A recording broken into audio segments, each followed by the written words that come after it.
সালামু আলাইকুম। প্রিয় ডিপ্লোমা ইন ইঞ্জিনিয়ারিং এর তৃতীয় পর্বে সকল ছাত্রছাত্রীদেরকে স্বাগত জানাচ্ছি বাংলার কারিগর চ্যানেলে। আমি ইঞ্জিনিয়ার আব্দুর রহিম।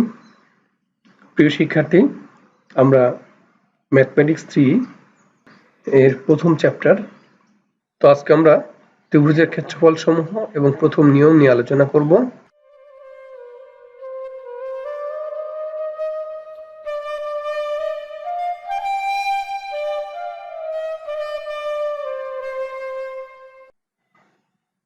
এই আলোচনার জন্য প্রথমে আমাদের ত্রিভুজ সম্পর্কে ধারণা থাকা দরকার। আমরা জানি তিনটি সরলরেখা দ্বারা সীমাবদ্ধ ক্ষেত্রকে ত্রিভুজ বলে।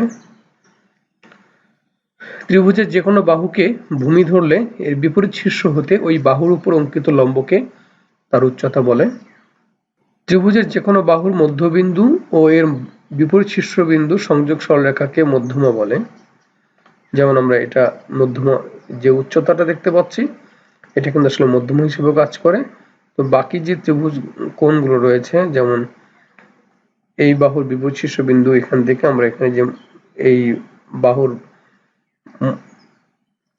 মধ্যবিন্দু বরাবর যে সরলরেখাটি টানলাম সেটাও একটা মধ্যমা।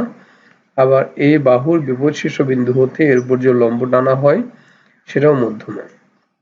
আর মধ্যমাগুলো যে বিন্দুতে এসে ছেদ করে এই বিন্দুটিকে বলা হয় ওই ত্রিভুজের ভারকেন্দ্র। এবং ভারকেন্দ্র সাধারণত মধ্যমাগুলোকে 2:1 অনুপাতে বিভক্ত করে। এই তথ্যগুলো আমাদের জানা প্রয়োজন। এবং আমরা যারা ইঞ্জিনিয়ারিং পড়ছি তাদের ডিপার্টমেন্টাল যখন আমরা অঙ্ক করতে যাব তখন এই সূত্রগুলো, এই অনুপাতগুলো, এই তথ্যগুলো আমাদের জানা প্রয়োজন রয়েছে, তখন এটা আমাদের কাজে লাগবে। আমরা বাহুভেদে সকল ত্রিভুজকে 3 শ্রেণীতে ভাগ করা যায়। এক নম্বর হচ্ছে সমবাহু ত্রিভুজ। যে ত্রিভুজের 3টা বাহু সমান সেটাকে সমবাহু ত্রিভুজ বলা হয়।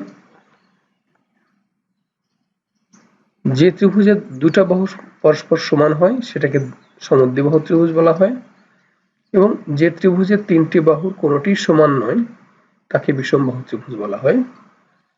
আর কোণভেদে ত্রিভুজকে 3 প্রকার হয়।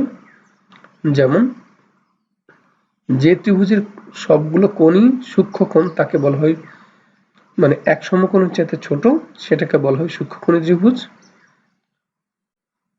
যে ত্রিভুজের একটি কোণ সমকোণ তাকে বলা হয় সমকোণী ত্রিভুজ। যে ত্রিভুজের একটি কোণ সমকোণের চাইতে বড় অর্থাৎ স্থূলকোণ তাকে বলা হয় স্থূলকোণী ত্রিভুজ। এখন আমরা এই ত্রিভুজের ধর্মে যে সূত্রগুলো রয়েছে সেই সূত্রগুলো নিয়ে আলোচনা করব।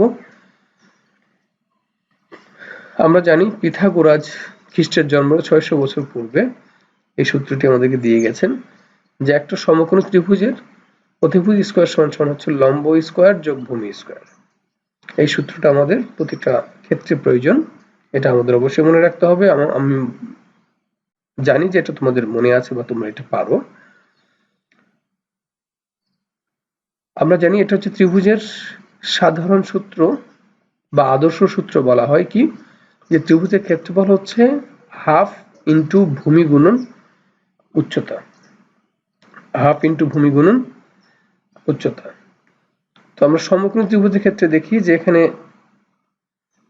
সমকোণী ত্রিভুজের ক্ষেত্রে হাফ ইন্টু ভূমি গুণন উচ্চতা, এখানে উচ্চতা বলতে লম্বকে ধরা হয়েছে, যার কারণে হাফ ইন্টু সমকোণ সংলগ্ন ভূমি হচ্ছে এ, উচ্চতা আমরা এখানে লম্বকে ধরেছি। সুতরাং আমরা এটা বলতে পারি যে সমকোণ মানে হাফ ইন্টু সমকোণ সংলগ্ন বাহুদ্বয়ের গুণফল, এই জন্য এখানে হাফ ইন্টু এ ইন্টু বি লেখা হয়েছে।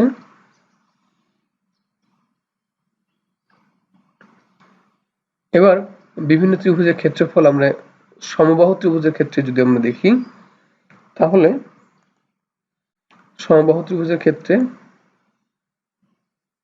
সমবাহু ত্রিভুজের বাহুর দৈর্ঘ্য যদি আমরা 3টা বাহুকে এ ধরি আর এটার উচ্চতাকে যদি আমরা এইচ ধরি, তাহলে সমবাহু ত্রিভুজের উচ্চতা হয় √3/2 ইন্টু এ, অর্থাৎ √3a/2।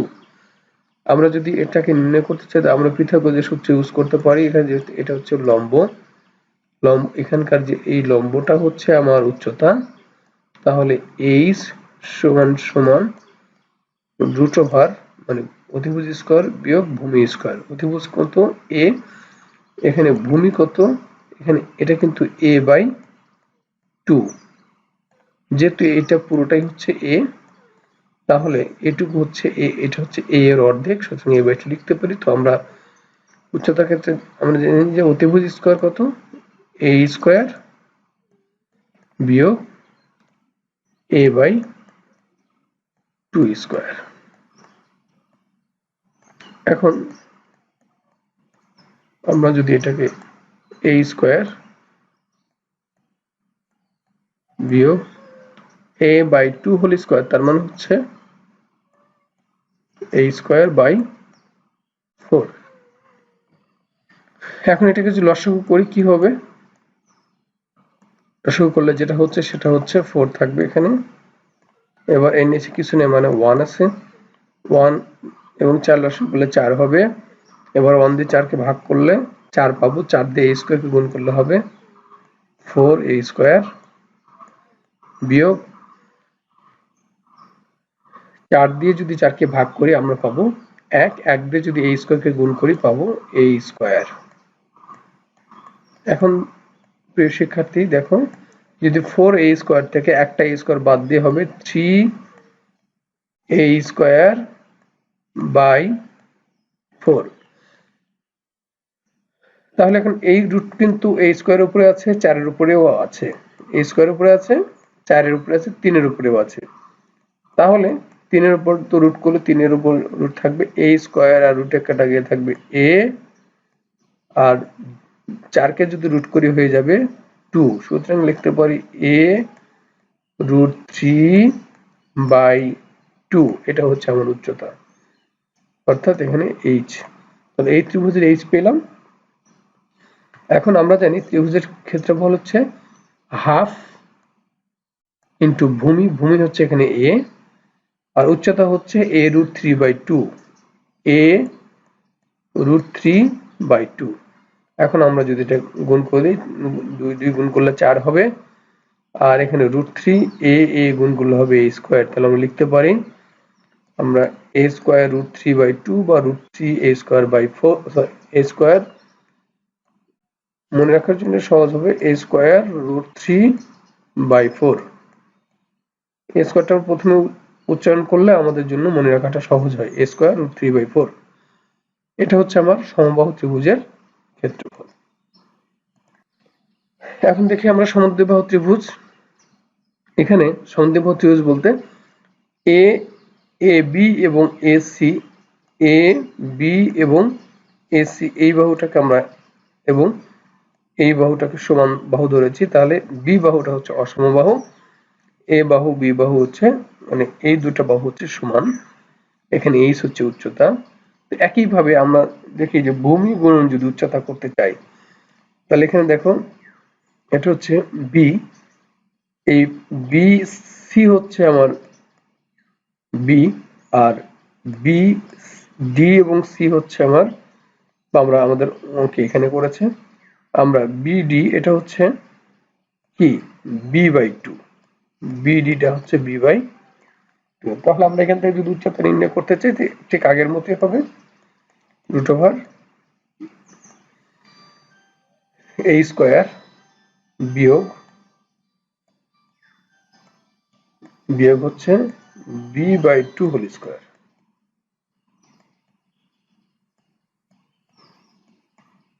b by 2 whole square. এখন আমরা যদি দেখো লসাগু করে দেখা যাচ্ছে a square minus b square by 4, তাহলে এখানে হচ্ছে 4a square by b square by 4।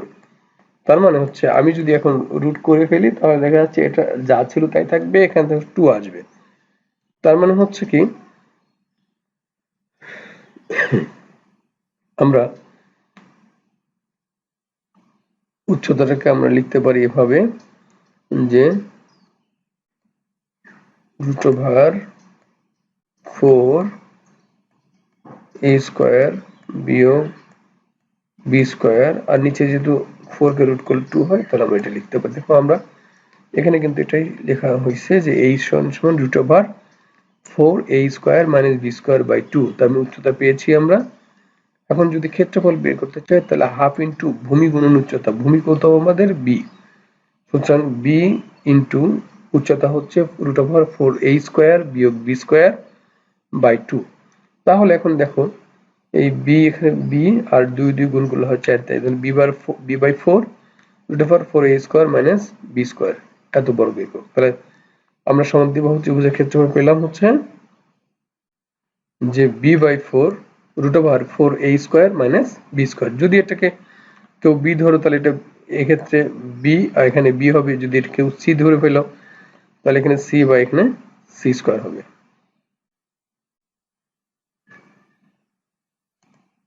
এটা ছিল আমাদের সমদ্বিবাহু ত্রিভুজের ক্ষেত্রফল। আমরা এখন বিষমবাহু ত্রিভুজ, অর্থাৎ যে ত্রিভুজের তিনটি বাহুই অসমান বা তিনটা বাহু যদি দেয়া থাকে অঙ্কে, তাহলে আমরা তখন কিভাবে সে অঙ্কটা করব, সেই সূত্রটাকে, ত্রিভুজের ক্ষেত্রফলটা কি হবে। দেখো যে কোনো ত্রিভুজের তিনটে বাহু দেওয়া থাকলে আমাদের অনেক সময় ছাত্ররা প্রশ্ন করে যে স্যার কোন সূত্র কখন অ্যাপ্লাই করব এটা বোঝার জন্য। যদি তিনটি বাহু দেওয়া থাকে তখন আমরা এই সূত্র সরাসরি ইউজ করে ফেলবো। যদি তিনটা বাহু দেওয়া থাকে, যেমন এ বি সি তিনটা বাহু দেওয়া থাকে, তখন আমরা সূত্র ইউজ করব যে a সমান সমান root over s into s minus a into s minus b into s minus c। আর s টা হচ্ছে এই যে তিনটা বাহু দেয়া আছে, তিনটা বাহুর যোগফল ভাগ 2 করলে যা পাবো সেটা হচ্ছে আমার s। এই হচ্ছে আমার তিন, মানে বাহুবেদী ত্রিভুজের যে তিন প্রকার ত্রিভুজ রয়েছে তাদের ক্ষেত্রফল নির্ণয় করা শিখলাম আমরা। এখন আমরা দেখব কোণ ভেদে যে ত্রিভুজগুলো রয়েছে সেগুলো ক্ষেত্রফল নির্ণয়। আমরা জানি সমকোণ ত্রিভুজের ক্ষেত্রফল আগে নির্ণয় করে শিখেছি, যে হাফ ইন্টু ভূমি গুণন উচ্চতা। এখানে ভূমি হচ্ছে b, উচ্চতা হচ্ছে a, বা যদি এটাকে a ধরো এটা b ধরো, একই অবস্থা হবে। অর্থাৎ আমরা বলতে পারি যে হাফ ইন্টু সমকোণ সংলগ্ন বাহু দুটির গুণফল, এটা সমকোণ ত্রিভুজের ক্ষেত্রফল। ত্রিভুজের দুবাহু এবং অন্তর্ভুক্ত কোণ, দুটো বাহু দেওয়া আছে এবং অন্তর্ভুক্ত কোণ যদি দেওয়া থাকে, যেমন ধরো বি সি দুটো বাহু দেওয়া আছে, কোণ দেওয়া আছে এ, সেই ক্ষেত্রে সূত্র হবে ত্রিভুজের ক্ষেত্রফল হবে হাফ ইন্টু এই যে কোণ সংলগ্ন দুই বাহুর গুণফল ইন্টু যে কোণটা দেয়া আছে সে কোণের সাইনের মান।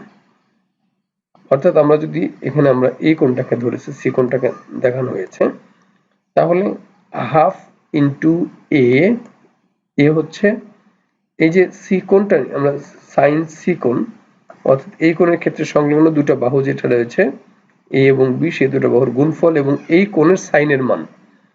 তাহলে আমরা half into A B into sine C. যদি আমরা এই কোণটা বের করি তাহলে কি হবে, half into B into C,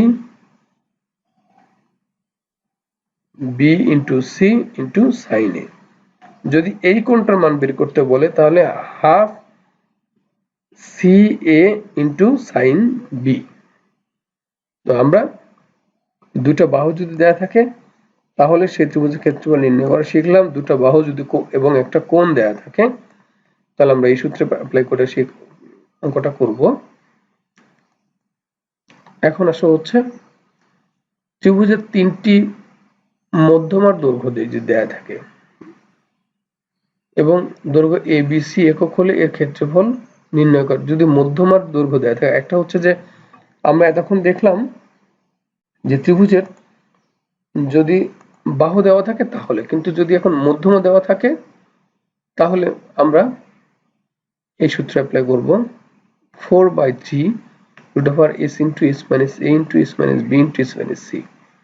আর এখানে যে এই যে a b c দেয়া থাকবে সেটা আমরা s নির্ণয়ের ক্ষেত্রে a plus b plus c by 2 লিখব, লিখে s নির্ণয় করব। এবং abc, এটা কিন্তু মধ্যমার দৈর্ঘ্য abc, মধ্যমার দৈর্ঘ্য মানে হচ্ছে এই বাহুর দৈর্ঘ্য না, কিন্তু এটা বুঝতে হবে। মধ্যমার দৈর্ঘ্য হচ্ছে হাফ, মানে এই যে আমরা যে পড়লাম যে যদি এই বাহুর উপরে তার বিপরীত শীর্ষবিন্দু হতে একটা লম্ব অঙ্কন করা হয়, তাহলে এই লম্বটাকে বলা হচ্ছে মধ্যমা। ঠিক আছে।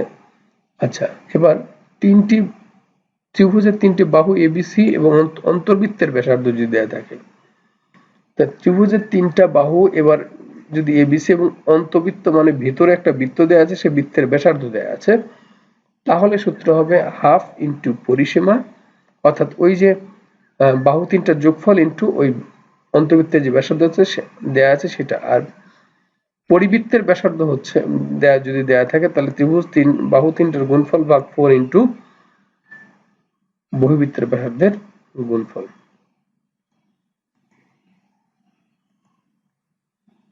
এই ছিল আমাদের ত্রিভুজের সূত্রসমূহ। তো আমরা এখন প্রথম একটি নিয়মের অঙ্ক করব। ওই সূত্রগুলোকে আবার আমরা সামারাইজ করেছি, তোমরা আবার একটু দেখে নিও সূত্রগুলো।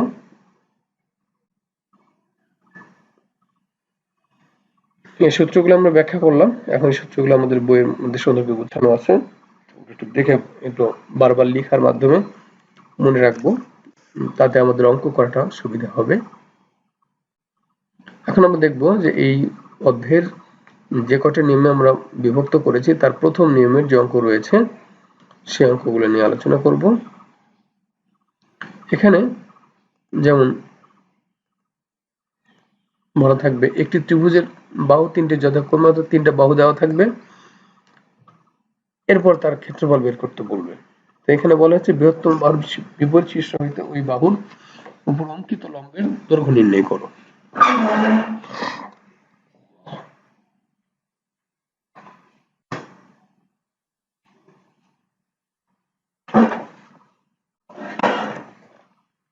শিক্ষার্থী দেখো, আমি প্রথমে ত্রিভুজটা অঙ্কন করে নেব এবং যে তিনটা বাহু দেওয়া আছে তিনটা বাহু আমরা মানটা বসাবো।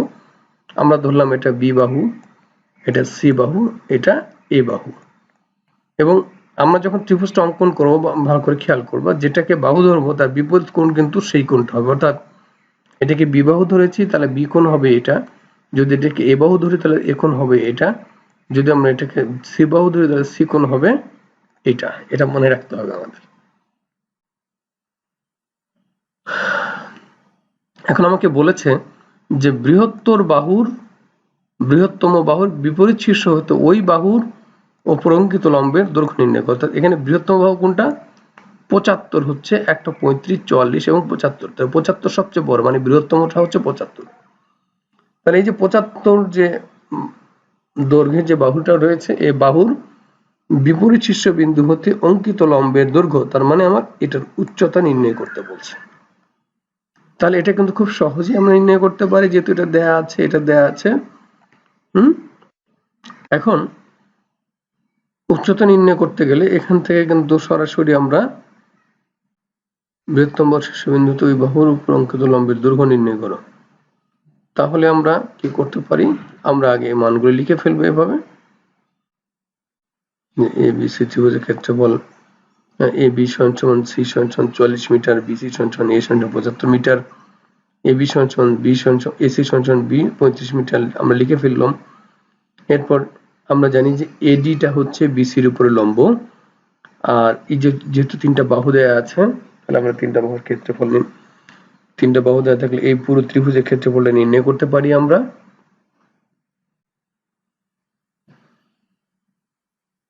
তো আমরা সে কি করলাম, তিনটা বাহু দেওয়া থাকলে এস নির্ণয় করলাম, A plus B plus C by A পেলাম 77। এবার এ বি সি এই পুরো ত্রিভুজের ক্ষেত্রফল নির্ণয় করলাম, S into S minus A into S minus B into S minus C সূত্রে অ্যাপ্লাই করলাম। এখানে মানগুলো বসাইলে দেখা গেল এটা পাইলাম আমরা 462 বর্গ মিটার। তো এখন আমরা জানি যে এই যে এবিসি ত্রিভুজের ক্ষেত্রফল নির্ণয় করতে চাই, তাহলে এবিসি ক্ষেত্রফল হাফ ইন্টু ভূমি গুণন উচ্চতা, হাফ ইন্টু ভূমি গুণন উচ্চতা। তাহলে হাফ ইন্টু ভূমি কত? 75, উচ্চতা হচ্ছে এডি। তাহলে এই ত্রিভুজের ক্ষেত্রে জানি যে হাফ ইন্টু ভূমি গুণন ভূমি গুণন উচ্চতা, তাহলে হাফ বিসিটা হচ্ছে ভূমি, এডি হচ্ছে উচ্চতা। তো আমরা ক্ষেত্রফলটা জেনে ফেলছি 462। তাহলে আমরা যদি এই মানটা বসাই দিই, এই হাফ ইন্টু ভূমি গুণন উচ্চতা সমান 462, তাহলে এখানে দেখো শুধু এডি ছাড়া আর অন্য কোনো কিছু কিন্তু এখানে আমরা থাকলো না। সুতরাং এডি যদি এক পাশে রাখি, বাকি মানগুলোকে অন্য পাশে পার করে দিই, তাহলে 75 ওখানে ভাগ হয়ে যাবে, 2 গুণ হয়ে যাবে। তো এরপর যদি আমরা এটা ভাগ করে ফেলি তাহলে পাবো 12.32। এটা হচ্ছে আমার নিম্ন লম্ব দূরত্ব বা এইচ এর মানটা আমরা পেয়ে গেলাম। সেক্ষেত্রে আমরা একই নিয়মের আরেকটি অঙ্ক দেখি। সেটা হচ্ছে একটি ত্রিভুজের 3টে বাহুর দৈর্ঘ্য দেওয়া আছে 13, 14, 15। বলছে 14 সেন্টিমিটার বাহুকে ভূমি ধরে ত্রিভুজটির উচ্চতা নির্ণয় করবে। সেম অঙ্ক, দেখো একই রকম অঙ্ক আমাকে বলছে।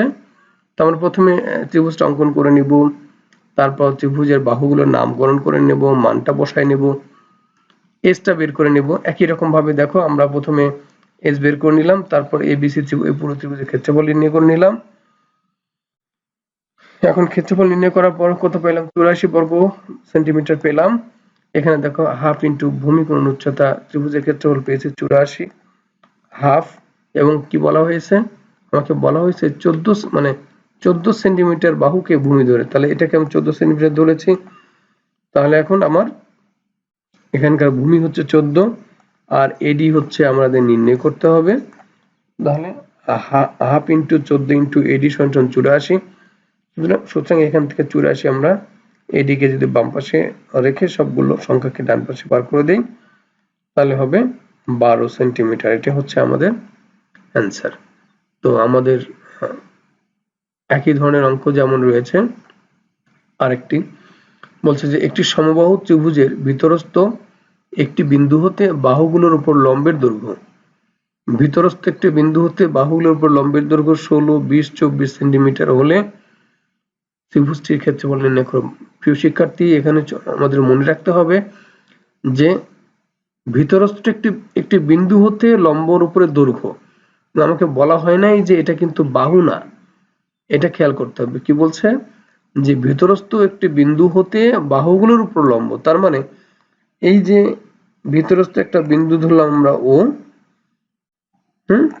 এই যে বিসি বাহুর উপরে এখান থেকে এখানকার যে লম্বের দৈর্ঘ্য এটা দেওয়া আছে 24, আবার এসি যে বাহু ওই বিন্দু থেকে এই এসি বাহুর উপর যে লম্ব সেটার দৈর্ঘ্য দেওয়া আছে 20, আবার এবি যে বাহু সে বাহু থেকে ওই বিন্দু পর্যন্ত যে লম্ব সে লম্ব দেওয়া আছে 16। এটা কিন্তু বাহুর দৈর্ঘ্য দেওয়া নেই প্রিয় শিক্ষার্থীবৃন্দ। এজন্য আমাদের অঙ্কটা ভালো করে পড়তে হবে, পড়ে কি বলা হয়েছে সেটা আমাকে ভালো করে খেয়াল করতে হবে। এখন দেখো যে সমবাহু ত্রিভুজের বাহুর, সমবাহু ত্রিভুজ বলা হয়েছে সমবাহু, মানে বাহু 3টা বাহু পরস্পর সমান, দৈর্ঘ্য ধরলাম আমরা এ। তাহলে সমবাহু ত্রিভুজের ক্ষেত্রফল কি? a square root 3/4, a square root 3/4। এখন আমাকে বলা হয়েছে যে ত্রিভুজটির মধ্যস্থ ও বিন্দু হতে এবি, বিসি এবং এসি বাহুর উপর লম্বের দৈর্ঘ্য 16, 24 এবং 20 সেন্টিমিটার। তো এখন আমরা যদি এবিসি ত্রিভুজ, এই যে এ বি সি ত্রিভুজটা আসলে কি? ত্রিভুজটা আসলে এই যে ত্রিভুজটা দেখতে পাচ্ছি আমরা, কালিটা চেঞ্জ করে নিন। এই যে ত্রিভুজটা দেখতে পাচ্ছি ও বি সি, এখানে একটা ত্রিভুজ, আবার এ ও সি একটা ত্রিভুজ, আবার এ বি ও একটা ত্রিভুজ। এই যে 3টা ত্রিভুজ, এই যে 3টা ত্রিভুজের ক্ষেত্রফলের যোগফলই কিন্তু এ বি সি ত্রিভুজ। এখানে আমরা এই কথাটা লিখেছি, 3টা ত্রিভুজ এ ও বি, বি ও সি, সি ও এ, এই 3টে ত্রিভুজের যোগফলই কিন্তু এবিসি ত্রিভুজ। সুতরাং আমরা এই ত্রিভুজের যে ক্ষেত্রফল, আমাকে ত্রিভুজটির ক্ষেত্রফল নির্ণয় করো। তার ত্রিভুজের ক্ষেত্রফল কিন্তু চমৎকারভাবে আমরা নির্ণয় করতে পারি কি, যে আমার কিন্তু আরেকটা বিষয় খেয়াল করতে হবে। এই যে দৈর্ঘ্য এ, সমবাহু ত্রিভুজের বাহুর যে দৈর্ঘ্য, সে বাহু কিন্তু বলা হয়েছে এ, আমার কিন্তু এখানে উল্লেখ করা হয় নাই যে বাহুর দৈর্ঘ্য কত। সুতরাং আমরা ধরে নিলাম এ। তাহলে প্রথম ত্রিভুজের ক্ষেত্রফল এ ও বি, যেটা এ ও বি এই ত্রিভুজের ক্ষেত্রফল কি হাফ ইন্টু ভূমি, এটা হচ্ছে এ বি গুণ উচ্চতা হচ্ছে ওডি, হাফ ইন্টু ভূমি গুণ উচ্চতা। ঠিক একইভাবে বিওসি, বিওসি এই ত্রিভুজের হচ্ছে হাফ ইন্টু ভূমি হচ্ছে বিসি, উচ্চতা হচ্ছে ও ই, হাফ ইন্টু ভূমি গুণ উচ্চতা। ঠিক সি ও এ এই ত্রিভুজের হাফ ইন্টু ভূমি এসি, উচ্চতা ও এফ। এখন এখানে মানগুলো যে বসিয়ে দিই আমরা, হাফ ইন্টু এ বির মান এ, ওডির মান 16, হাফ প্লাস হাফ ইন্টু এ হচ্ছে যেহেতু বাহু সুতরাং এ, ওই হচ্ছে 24, ঠিক হাফ ইন্টু এ ইন্টু 20। এগুলোকে আমরা যোগ করি পাবো আমরা 8 এ, 12 এ এবং 10 এ। তিনটা যদি যোগ করে ফেলি তাহলে পাবো 30 এ। কি পাইলাম? এটা হচ্ছে এই ত্রিভুজের সূত্র মোতাবেক ক্ষেত্রফল পাইলাম। এখন আমরা জানি সমবাহু ত্রিভুজের ক্ষেত্রফল হচ্ছে √4 ইন্টু এ স্কোয়ার, √4 ইন্টু এ স্কোয়ার। আর এই যে সমদ্বিবাহু ত্রিভুজের সূত্র দিয়ে যে ক্ষেত্রফলটা পাইলাম সেটা, এবং তিনটা ত্রিভুজের আলাদা আলাদা ক্ষেত্রফল বের করে সেটাকে যোগ করে ক্ষেত্রফল পাইলাম 30 এ। তাহলে আমরা জানি এটাও ক্ষেত্রফল, এটাও ক্ষেত্রফল, তাহলে আমরা এটা সমান সমান এটা লিখতে পারি। এখন আমরা যদি এ কাটা দেই তাহলে হবে এখানে এ থাকবে হচ্ছে, এখন এই 4 যদি আমরা এই পাশে গুণ করে দেই তাহলে হবে 120। আচ্ছা এখানে কাটা, দেখো এখানে কি করা হয়েছে, এই 4টাকে দিয়ে ডান পাশে পার করে দিলে গুণ হয়ে যায়, হয়ে গেছে কত 120 এ, √3 a স্কয়ার সমান 120 এ। এখন এবার আমরা এখান থেকে এ এবং এ যে কাটাকাটি করি তাহলে হবে এ, তাহলে √3 a সমান 120 হবে। এবার যদি √3 ডান পাশে পার করে দিয়ে 120 ভাগ √3 হবে, তাহলে এর মান পাবো আমরা 69.282 সেন্টিমিটার। এখন যেহেতু আমরা বাহু পেয়েছি তাহলে আমরা যদি এই সূত্রে অ্যাপ্লাই করি তাও হবে, এই সূত্রে অ্যাপ্লাই এর মানটা যদি বসাই দিই তবু আমরা যেহেতু দুটো ত্রিভুজের ক্ষেত্রফল আমরা মানটা পেয়ে যাবো। তো আমরা এটা সহজ হচ্ছে এটাতে দেওয়া, সুতরাং 30 ইন্টু এ গুণ করে দিলে যেটা হবে সেটা হচ্ছে আমার নির্ণয় ত্রিভুজের ক্ষেত্রফল। এই ধরনের যে নিয়মের অঙ্কগুলো রয়েছে আমরা এখন সেগুলো দেখিয়ে দেবো তোমাদের। সেগুলো হচ্ছে এগুলো, তোমরা বাসায় এই অঙ্কগুলো করবে। যেমন উদাহরণ 1, 2, 3, 4, 5, 6, 16, 17, 18, 24। অনুশীলনী হচ্ছে 1, 2, 3, 26, 27, 28। সংক্ষিপ্তের মধ্যে আর রচনামূলক হচ্ছে 32, 33, 34, 35, 36 এবং 39। এই ছিল আমাদের প্রথম নিয়মের অঙ্কসমূহ এবং ত্রিভুজের যে সূত্র সেই সূত্রগুলো নিয়ে আমাদের আলোচনা। ধন্যবাদ শিক্ষার্থীরা, আমাদের পরবর্তী ক্লাসে আবার তোমাদের সঙ্গে দেখা হবে। এ পর্যন্ত তোমরা ভালো থেকো, সুস্থ থেকো, আল্লাহ হাফেজ।